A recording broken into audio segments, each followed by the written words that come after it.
काय में? शरीर से। और शरीर का गड़बड़ रहती है, शरीर में गिरने बैठते हैं और शरीर होता है रोगी। अब शरीर रोगी तो होता ही है, और जाजों का जरूर होता है विशेष रोगी।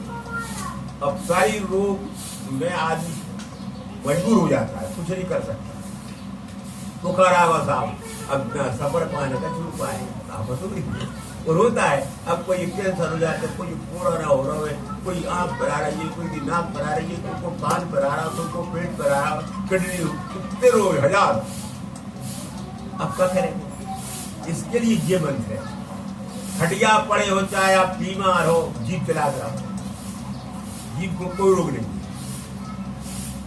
बस इतनी सरल जब मंत्रता की। तो जब भागवत बताया भगवान ने ब्रह्मा जी को, देख ब्रह्मा अब तुझे मैंने प्रकट कर दिया, अब तुझे क्या करना है? कहने हमारा भूत नहीं बोल क्या करना, तो मुझे पूरा कर तो जा। तुमने कहा ठीक है, अब तो बताता। देखिए ऐसे माने हम भी वही है, माने हमें ये पता नहीं है कि हम कौन न तो प्रकट करें और काय को यहाँ आए और हमारा क्या कर्तव्य है, कोई नहीं जानता। हमें भगवान ने प्रकट की है, ब्रह्मा जी ने, और हम अपने आप को जानने आए कि हम कौन है। हम सब मनुष्य इसलिए बने हैं कि हमें ये पता पड़ जाए कि हम कौन है, कहाँ से आए हैं। अब अपन आए पता नहीं है, चले जाओ जो पता नहीं है, आए गए मर गए फिर चले गए जो पता नहीं पड़ता। अनंत जन्म हो गए और हम सब भूल गए। वो जरूरी है कि आप कहाँ से आए और कहाँ जाएंगे। क्या ज्ञान तुम्हें भागवत देगा कि आप कौन हैं और कहाँ जाएंगे, कहाँ से आए और अब तुम यहाँ इस समय क्या कर रहा है वर्तमान। इसलिए ये भागवत का महत्व है। इसे बार बार पढ़िए, बार बार सुनिए, बार बार समझिए। तो ब्रह्मा जी से कहते हैं भगवान कृष्ण कि हे ब्रह्मा, तुझे मैंने किस लिए पैदा किया है? महाराज हमें तो नहीं पता। तो ऐसे हमें पता नहीं है कि हमें भगवान ने काय बर्तन कर रखा है। तो कब हो माया चली तुम्हारे भय निद्रा मैथुन आहार, चार बातें पक्की कर दी हर जीव में, चाहे मनुष्य हो, चाहे पशु हो, चाहे पक्षी हो, चाहे वृक्ष हो। भय निद्रा मैथुन आहार, ये चार सब याद हो गई।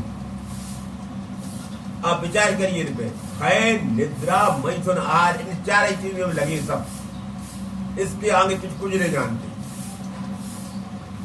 और जो कोई ज्ञान बता नहीं, अपने आप पैदा हो जाते हैं ज्ञान। जब से आप पैदा की शुरुआत यही नहीं, अनादि है हम सब। भय कछु डर, भर डर, मरने को डर, बीमारी को डर, भूख न डर, ये सबको लगाया हर कार को। और निद्रा सब सोते हैं, वृक्ष भी सोते हैं, वृक्ष भी सोते हैं, उनके बहुत से वृक्ष रात का चिड़ जाता पत्ता, तो ये भी सोते हैं। और अब जानते पशु सभी सोते हैं। भय निद्रा मैथुन, मैथुन माने स्त्री पुरुष का मिलन, वो सब करते हैं, तब संसार चलता है, चलेगा नहीं संसार। मैथुन और आहार, भोजन सबको चाहिए। भय निद्रा मैथुन आहार, ये चार काम सबके रोग है, पशु के, न पक्षी के, न मनुष्य के। अब ये तो चार बिल्कुल पक्के पेटेंट है बेटा, इन्हें कोई न पूछना न कोई कष्ट नहीं, अपने आप हो रहे थे। अब इसके आगे फिर क्या है? तो और जीवों में और योनि में तो कोई उन्हें काम नहीं है, वे चार ही काम करते रहते हैं, और कोई जिम्मेदारी इतनी होगी।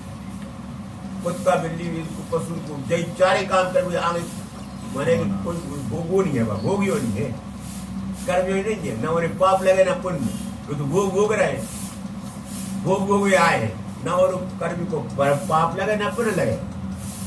और क्या हमारी योनि जहाँ में पाप पुण्य भी लगता है, मर के हम कहाँ जाएंगे, ये भी हमारी जिम्मेदारी है। क्या इसलिए बड़ी योनि मनुष्य है। तो यदि आप मुझे ज्ञान नहीं हुआ कि हम क्यों आए हैं, तो आपका मेरा भिका है। तो ब्रह्मा जी का महाराज हम कभी भी ज्ञान हम काय खुआए, कहते हम बताते हैं। भगवान कहते हैं कि हम तुमको बताते हैं कि तुम काय में आए। तो मतलब ये कि आप भागवत पढ़ेंगे सुनेंगे तो आपको जो मालूम पड़ जाएगा हम काय मतलब जमाए, वो क्यों मनुष्य बन गए। 80 लाख योनि के बाद मनुष्य मिलती है। कितनी कठिनाई है, 80 लाख कीड़ा मकोड़ा बन के फिर मनुष्य बन पाता है। तो ब्रह्मा जी भगवान कह रहे, देखिए भागवत का जी महात्म्य का मतलब ये होता है कि हमारा मन जो है उसको समझ जाए कि जब भागवत का घड़ी घड़ी बाजी जाते हैं, इसका महत्व क्यों है, इसका इतना पुराण वर्ण क्यों, पुराण तो 18 है, इसी का महत्व क्यों है। पुराण तो 18 होते हैं, 18 नहीं, 18 तो मुख्य है, 18 और पुराण है, फिर 18 और संहिताएं हैं, इनक्यावन है, संख्या असंख्य है, लेकिन उसमें जो भागवत मुख्य है, समझ मुख्य है, मन जीव बहुत मुख्य है। तो कहते हैं भगवान देख कि जो मनुष्य प्रतिदिन भागवत पुराण का पाठ करता है उसके 1000 गुणों को दान फल मिल जाता है। भाई दान पुण्य ज्यादा कर नहीं सकते अपन अब, तो इसके पढ़ने फल मिलता है। तो जहाँ नित्य मेरी कथा होती, भगवान कहते हैं वह मैं सदा रहता हूँ, चाहे कलयुग कुछ भी हो।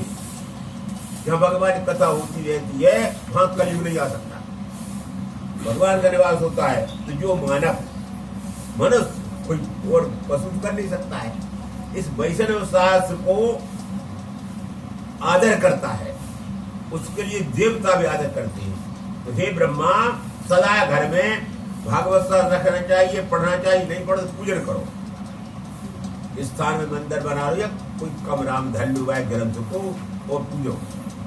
क्योंकि ग्रंथ का आदर आप करेंगे तो आपका चित्त शुद्ध होगा, भले ना पढ़ पाओ, नमस्कार करेंगे।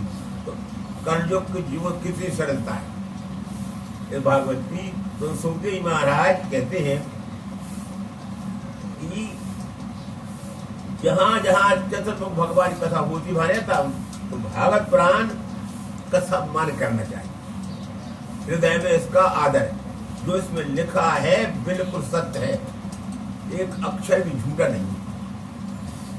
माने भागवत की इतनी महिमा है। तो कहते हैं भगवान कृष्ण, हे पुत्र, ब्रह्मा जी करेंगे, हे पुत्र, जो लोग भक्ति पर भाव कथा सुनते हैं उनके में बस में हो जाता है। जब सत्य बात है कि जो भगवान भागवत कथा सुनते हैं, भगवान उसके बस में हो जाते हैं, जैसे वो कहे वैसे भगवान करने लगेंगे। क्योंकि भगवान कल वृक्ष, भागवत कल वृक्ष, कल वृक्ष मतलब क्या होता है, कल वृक्ष माने उसकी परीक्षा नहीं होती है, जो आप कहोगे वो देगा, उसमें यह शक्ति है। तो ऐसी भागवत है, भागवत से आप जो चाहो वो मिलेगा। और आप स्पष्ट देख रहे हो, जितने आज भागवत भक्ता है, बड़े बड़े आश्रम बन गए, उनकी बहुत संपत्ति मिल गई, लेकिन जो असली बात थी वह दूर रहे। असली बात ये इसमें कि हमें जो पूर्ण ज्ञान होना चाहिए कि हम बिल्कुल भगवत स्वरूप हैं, हमें कुछ नहीं चाहिए। तो कहते हैं ब्रह्मा जी, तो प्रभु अब आपने भैया बहुत अच्छी बात सुनी, माने हमें आपका ध्यान करना है और आपके उसमें रहना है, और आपका ही नाम भागवत है। अब भागवत क्या है, भागवत नाम का धर्म है, 4 अक्षर है।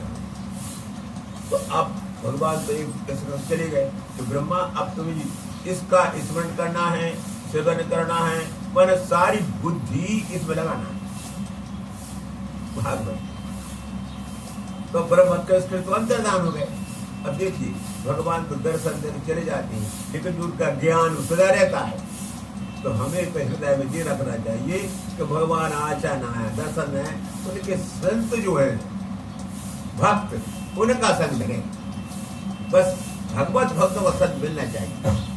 जब 2 संत बैठ जाएंगे भगवान की प्रेमी, तो बातचीत होगी। तो अब इस युग में भगवत प्रेम बहुत कम मिलती है। काय कलयुग में महाराज सब लोग बेचारे पेट भरने लग जाते और अभिमान ज्यादा हो जाता है, तो संत भगवत प्रेम बहुत कम मिलते हैं। और अब तो धीरे धीरे कम हो जा रहा है। आज से 100 साल पहले बहुत संत थे यहीं, अब धीरे धीरे कम हो रहे हैं। और जनता भी नहीं रही ऐसी कौन सी कि जो हमें अपना ज्ञान कर ले, तो हम कौन है, हम कहाँ से आए, हमारा क्या कर, कुछ वर्ग नहीं रहा, जब बात भूले गए। अब तो केवल हमें पैसा कैसे मिले, वो हमारा बाल सम्मान कैसे बढ़े, वो हम चुनाव में खड़े होंगे, हम जीत जान जब लगे, जब भूले गए बिल्कुल कि आखिर क्या है। हमारा क्या उद्देश्य खत्म हो गया। तो कहते हैं ब्रह्मा जी कि हे भगवान तो गए, अब ब्रह्मा जी विचार कर रहे हैं कि जो भगवान ने मुझसे कहा है अब मुझे क्या करना है, क्या करना। तो अब ब्रह्मा जी सोच सोच के देखिए, जो लोग संबंध रखते उस प्रकार से साधु स्वभाव होना चाहिए, मतलब सरलता। तो अब यहाँ पर कहते हैं कि भागवत कैसे चलाई ब्रह्मा जी। तो ब्रह्मा जी ने नारद जी को उपदेश दिया कि आएगा, और फिर नारद जी ने व्यास जी को, तो व्यास जी ने भागवत बनाई। तो उन्होंने बनाइए के पढ़ाइए सुखदेव जी को। तो सुखदेव को नमस्कार करती सबसे पहले, क्यों? खास तो सुखदेव जी है इसके अधिकारी और सुनने का अधिकारी परीक्षक। सुखदेव जैसा वक्ता और परीक्षक जैसा श्रोता, तब उसका आनंद पूरा हो जाता है। और कमी है तो आधा आनंद रहता है, तो जो खत्म हो जाता है आनंद मिलते नहीं है, बस मनोरंजन हो जाता है। अगर सुखदेव जैसा वक्ता और परीक्षक जैसा श्रोता नहीं है तो आनंद तो आता है, तो आनंद नहीं आता तो संसारी मजा आता है, मजा है। कथा खूब बड़ी बढ़िया, खूब गम्मत भाई, खूब नचे गाए और प्रसाद बटवाओ, साथ जना अपने अपने घर चले गए, जब मिलते इतना होता है, वही बढ़िया है। तो कहते हैं कि सुखदेव जी महाराज कैसे थे। सुखदेव भी तो कहीं कोई नहीं, ना उनको जनेऊ भाव, ना नरा कटो, कुछ नहीं। पैदा भाई व्यास जी के, और पैदा होकर चल जाओ भजन करेंगे। अब व्यास जी भी चिल्ला चले जा रहे हैं। अब बताओ, वे है वक्ता आश्री के जिनको कोई मतलब ही नहीं है, ना उनको नरा कटो, ना कोई गर्म में गए, तो पेट में गना जरूर आए, जब कहते जैसे पेट में थे बाहर। अब वो वक्ता है उसका, तो अब जो उसका ध्यान करेगा वैसी बुद्धि आई। माने केवल ये नहीं है, माने इसके हृदय में संसार कुछ है नहीं है, माने संसार की बात जानते नहीं भी, संसार है भी कि नहीं है। संसार तो माया में है, माया का बना जी, इसमें सत्यता तो कुछ है नहीं। अब हमने क्या किया है, पक्को मान लो बरबट, पक्का हम स्त्री हैं, हम पुरुष हैं, हम मोड़ा बड़ी पक्के हो गए, ऐसे घटक है पूरी तरह से, हट ही नहीं सके। कछु कर लो तुम, कितने जन्म हो गए, बुद्धि नहीं लुटती है। जो जन्म नहीं तुम्हारा, हजारों जन्म हुए, करोड़, जब से तुम मरे थोड़ी है, लेकिन नहीं मुझे ज्ञान है वे कि हम क्या है। तो सुखदेव महाराज चलेगा और व्यास महाराज चिल्ला पड़े, तो उन सुखदेव को नमस्कार करते हैं। प्रथम भागवत का महत्व यही है कि हम पहले सुखदेव जी का ज्ञान करें, और ओम नमो भगवते वासुदेवाय ये मंत्र है, और हरि कृष्ण हरे राम ये महामंत्र है। इसका जप करते रहे आराम से, और जितनी बने खुद की कथा सुनते रहे। तो अब कहते हैं देखिए, कृष्णम नारायणम वंदे, कृष्णम वंदे ब्रजप्रियम, कृष्णम द्वैपायनम वंदे, कृष्णम वंदे प्रसादम। अब भगवान कृष्ण की विशेषता बताई। कृष्ण तो सब जगह है, और देखिए कृष्ण तो व्यापक है, सब में भरे हैं। भगवान को ढूंढने लेने कहीं नहीं जाना, सब रूप पुनीत है, हमारे हृदय में वे ही बैठी है। अगर वे ना हो तो ना बोल सको, ना हंस सको, कुछ नहीं होगा, ना भूख लगेगी, ना कुछ लगेगी। सारे काम कृष्ण कर रहे हैं तुम्हारे। वे ही भूख लग रही है, वे नहीं प्यास लग रही है, वे नहीं रो हो रहा है, वे ही रो रहे हैं, वे ही हंस रहे हैं, फिर तो हम कौन है? तुमने अभिमान से बरबट अपने ऊपर ओढ़ लो। मैं शरीर हूँ, मैं ठाकुर हूँ, मैं ब्राह्मण हूँ, मैं कथा मानती हूँ, जो तुम्हें अज्ञान है। सारा काम कृष्ण कर रहा है इसके अंदर, और हमने बरबट भगवान की चीज हमने अपनी बना ली, और प्रसव हुए भगवान से। ये ज्ञान भागवत का देखिए, कृष्णम नारायणम वंदे, कृष्णम वंदे ब्रजप्रियम, कृष्णम द्वैपायनम वंदे, कृष्ण प्रसादम। अब जी पहले ही श्लोक भात का सब ज्ञान कर देता है। ये क्या क्या कह रहे हैं? कृष्णम नारायणम वंदे, तो नारायण भगवान नारायण नारायण तो कृष्ण है। कृष्णम नारायणम वंदे, जो नारद जी रात में जपते हैं नारायण भगवान। अब नारायण भगवान क्या है? नारायण भगवान जल में रहते हैं, नारायण भगवान जल में रहते हैं। देखिए, अच्छा मनुष्य स्त्री में वीर्य होता है। स्त्री में जो होता है उसके कहते रज, और पुरुष में होता है वीर्य। मन जिससे संतान पैदा होती है उस रज और वीर्य से। तो रज वीर्य क्या? पानी, और पानी में नारायण भगवान रहते हैं। अब वे भगवान ना हो तो पुत्र पैदा नहीं होगा स्त्री पर से। रज और वीर्य किया तो उसका नाम रज वीर्य है। वहां में नारायण भगवान रहते निराकार, माने भगवान व्यापक है सब में। इससे अनुमान लगाइए। तो उन नारायण कौन है भी? कृष्ण, और कृष्ण बंदी ब्रज प्रियम। वो ब्रज में प्रिय कौन है? ब्रज का वही कृष्ण। वृंदावन में ब्रज में कौन है? कृष्ण ही है। ये असली कृष्ण ब्रज की असली माने केवल प्रेम का नाम कृष्ण था, और कृष्ण रूपान व्यास रूप में भगवान कृष्ण है। व्यास जी जो है वे भी कृष्ण है। और प्रथासुतम, प्रथासुतम माने, प्रथा माने कुंती, कुंती को नाम प्रथा है। उनके पुत्र भी अर्जुन रूप में भगवान नर नारायण। तो माने सारी सृष्टि कृष्ण रूप है। ये इसका महात्म भागवत है। जो कुछ सृष्टि है सब भगवत स्वरूप है। तो अब कहते हैं, देखिए, तो सच्चिदानंद रूपाय विसत्ता के हेतवे तापत विनाश भयम नमः। सच्चिद आनंद रूप है भगवान का या हमारा। हम सब जो बैठे हैं सत चित आनंद, मन सत है माने हम कभी नष्ट नहीं होती है, क्योंकि सत्य है हम में। और चित माने ज्ञान, ज्ञान भी हमें है। और आनंद, आनंद को तो हम रात दिन फैल रहे। देखो, आनंद ना हो तो आप कैसे जियोगे? भोजन करने में आनंद, सोने में आनंद, जगने में आनंद, कपड़ा पहनने में आनंद, आनंद ही मानते ना। और जय के बंधन जी रहे हैं, अच्छे खावे में रहे, अच्छे कपड़ा में रहे, अच्छे हमारी हमारी सब बात माने। तो जो का मतलब ये भगवत स्वरूप है, हमारा वास्तविक स्वरूप है सच्चिदानंद। हम वास्तव में हमारा स्वरूप है सच्चिदानंद। ना तो हम शरीर है, न मन है, न बुद्धि है, न कुछ नहीं है। आत्मा जो है उसका नाम है सत चित आनंद, और आत्मा है, और हमें जीवात्मा है। हम भूल से जीवात्मा मान रहे हैं। जब तक ये ज्ञान नहीं है कि हम आत्मा है, तब तक जीवात्मा कह देते संत कि तुम जीवात्मा हो। हमारे महाराज जाते थे तो सत्य कहते थे कि तू जीवात्मा नहीं है, तू शुद्ध आत्मा है। तो जब और ज्यादा जान लगे कहीं आत्मा नहीं, तू पूर्ण ब्रह्म है। तो सत्संग करने से ज्ञान होता है, अपने आप ज्ञान नहीं होगा आपको। वो सब पढ़ने से होता है ज्ञान, लेकिन उस ज्ञान को जिन्होंने अनुभव कर लिया है उनका संग मिले तब वो प्रभाव ज्यादा पड़ता है। पढ़ने से ज्ञान जो है नहीं है, लेकिन पक्का हो जाता है फिर। तो कहते हैं, देखिए कि सच्चिदानंद रूप विश्वोत्तादि, जो सारा संसार को दिखाई दे रहा है, ये भगवान का स्वरूप है। तो भाई भगवान ढूंढने कहीं नहीं जाना।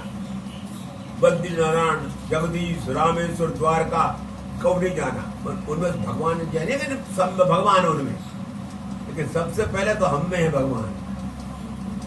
फिर हम शरीर के कारण जाते हैं तीर्थ होने, वो जाना जरूरी बुराई नहीं है। सिर्फ मतलब ये है कि आपको ज्ञान होना चाहिए। तो जो स्थूल दिखाई दे रहा है ये भगवान का है, और हमारा जो शरीर ये ऊपर दिखाई ये स्थूल है, इसके अंदर सूर्य शरीर है जो दिखता नहीं है, वो निराकार है, वो भगवान का रूप है। फिर उस कारण शरीर है माने अहंकार है। पर तीनों से अलग है वो है ब्रह्म का, जो तीनों को जानता है, ईश्वर को भी जानता है, सूक्ष्म को, कारण को, जागृत, स्वप्न, तुरी। ये महात्मा सुना रहा हूं भागवत करते, ऐसा ज्ञान हो जाता है भागवत से तो तापत्र विनाशाय हो। तीन ताप समाप्त, दैहिक, दैविक, भौतिक, तीन प्रकार के कष्ट होते हैं। एक शरीर का रोग होता है, शरीर में वो तो होता ही है। और मन में एक रोग होता है, दुख सुख। रोग बीमार नहीं हो, मन अनुभव करता है। बिजली गिर गई, पानी गिर गया तो शरीर छूट गया, लेकिन अनुभव करने वाला मन है। और मन बुद्धि चित्त को ईश्वर में लगाना अध्यात्म ज्ञान है। गीता में बताया है, अधिदेव, अधियज्ञ, अधिभूत। तो ये सब का ज्ञान तो जितने ग्रंथों में ज्ञान मिलता है तो कहते हैं कि तापत तीर तालु घटाने वाले कृष्ण को मैं नमस्कार करता हूँ। बोलिए कृष्ण भगवान की जय। बार बार हमको भगवान को नमस्कार करते रहना चाहिए दिन भर में। बार बार आप नमस्कार करेंगे तो आपका चित्त भगवान में लगा रहेगा और आपको ज्ञान भी होगा। तो कहते हैं कि सुखदेव जी का पहले बताया करना, उनको डरा कटो ना जने उगाओगे तो भागे भजन करण कर, कोई जरूरत नहीं पड़े उन्हें कशु करने की, क्योंकि पेट में इस संसारी जीव थोड़ी थी तो सशरीर चले गए थे पेट में, और वो कोई साझा नहीं थी, छोड़ी थी, वो तो पूर्ण भक्ति भगवान की शक्ति थी उसमें। अपने यहाँ इसलिए अपने व्यास जी भगवान का अंश तो हम भी है, लेकिन हमने केवल 4 कला है। 16 कला होती है सब भगवान, 16 कला को जनता रखता है। तो व्यास जी में 5 और 6 कला है, हम में 4 कला है, और पशु में उनमें 3 है, और जो मतलब जड़ है, जैसा सब्जी वब्जी जिनमें एक कला है, जहाँ पर खाते हैं ये सब जीव है, उनमें 1 कला है। हम दो कला वाली जी पशु में प्रति होती है, मनुष्य में 4 होती है, और भजन करने लगे तो 5 कलाएं हो जाएंगी, फिर और बढ़ गए तो 6 हो जाएंगी, बढ़ती बढ़ती 7 हो जाएंगी, ऊपर संत हो गए तो 8 हो गए, फिर धीरे धीरे भगवान के अवतार हो जाओ। तो ये हम अंश है, लेकिन कला पर रहता है, तो इनको ध्यान में रखना चाहिए। इस प्रकार कहते हैं कथामृत का स्वाद है। ये स्वाद कब आएगा कि जब आपको ज्ञान होगा कि वास्तविक हमारा संबंध है इस कथा से। कुछ ज्ञान नहीं है कि तुम मुझे कथा सुन रहे हो, चलो कथा सुन रहे कि हम लोग कथा संबंध है। आपको पक्का ज्ञान होना चाहिए कि इस कथा से हमारा पूर्ण संबंध है, पूरे शरीर का, मन का, बुद्धि का, चित्त का, पूरे अभिमान, जितना तुम्हारा अभिमान है, भगवती तो है, सब में अभिमान है ना। हम सन्यासी हैं, हम ब्राह्मण हैं, हम ठाकुर हैं, हम कुत्ता हैं, जी सब में अभिमान है। तो अभिमान जो भागवत में ही है, अभिमान भी भागवत से ही है हमें। तो कहते हैं कथामृत का स्वाद जब मिल जाएगा आपको, तब आपकी जाए अभिमान खत्म हो जाएगा। हेकड़ी, अब हेकड़ी है ना, अरे हम हमारे गाड़ी कुदर हुआ है, हमारे पास इतना पैसा है, हमारी फलाई इसलिए दुनिया में माने जो अज्ञान छाया है, ये मिट जाएगा। फिर क्या हो जाएगा, कैसा मिट जाएगा? न तो शरीर ही मिटेगा, न स्त्री कौन जाएगी, न मोड़ा कौन जाएगा, न गांव कौन जाएगा, आपका भाव बदल जाएगा। बस आप सही रास्ते चलेगी, अब गलत रास्ते पे मैंने क्या गलत रास्ता? मेरा शरीर, मेरा घर, मेरी स्त्री, मेरा